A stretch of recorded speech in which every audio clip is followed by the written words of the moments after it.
नमस्कार, आपण पाहता हिरकणी न्यूज.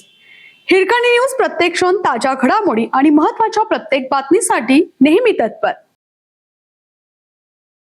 कोल्हापूर रत्नागिरी मार्गावरील वाहतूक कोंडीने प्रवासी हैराण. कोल्हापूर रत्नागिरी राष्ट्रीय महामार्गावरील अंबा ते बांबवडे या टप्प्यात सध्या वाहतूक कोंडीने उग्र रूप धारण केलं आहे. रखडलेले महामार्गाचे काम, उन्हाळी सुट्ट्यांमुळे वाढलेली पर्यटकांची संख्या आणि लग्न सराई यामुळे शाहूवाडी तालुक्यातील हा मुख्य रस्ता सध्या वाहतूक कोंडीच्या गर्तेत सापडला असून स्थानिक नागरिक आणि प्रवाशांचा जीव मेटाकुटीला आला आहे. कोल्हापूर रत्नागिरी महामार्गावर वसलेले आंबा मलकापूर हे कोकण आणि कोल्हापूरला जोडणारे महत्त्वाचे केंद्र आहे.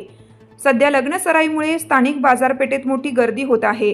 त्यातच आंबा घाट, पन्हाळा आणि कोकणात जाणाऱ्या पर्यटकांच्या शेकडो वाहनांची भर पडत आहे. अवजड वाहतूक आणि दुचाकीस्वारांच्या अनियंत्रित संख्येमुळे तासनतास वाहतूक ठप्प होत असून याचा सर्वाधिक फटका रुग्णवाहिका आणि अत्यावश्यक सेवेंना बसत आहे. सध्या नागपूर रत्नागिरी हायवेचे काम प्रगतीपथावर आलं आहे. मात्र आंबा ते बांबवडे हा टप्पा रेंगाळल्याने सर्व भार शहरांतर्गत रस्त्यावर येत आहे. हा मार्ग जलद गतीने पूर्ण झाल्यास अवजड वाहतूक शहराबाहेरून वळवता येईल. वाहतूक कोंडी फोडण्यासाठी पोलीस आणि होमगार्ड भर उन्हात कसरत करत आहेत.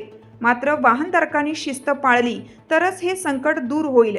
आता चेंडू लोकप्रतिनिधींच्या कोर्टात असून बायपासचे काम मार्गी लावण्याची मागणी जोर धरत आहे. हिरकणी न्यूज चॅनलला लाईक करा, शेअर करा आणि सबस्क्राईब करायला विसरू नका आणि रहा अपडेट.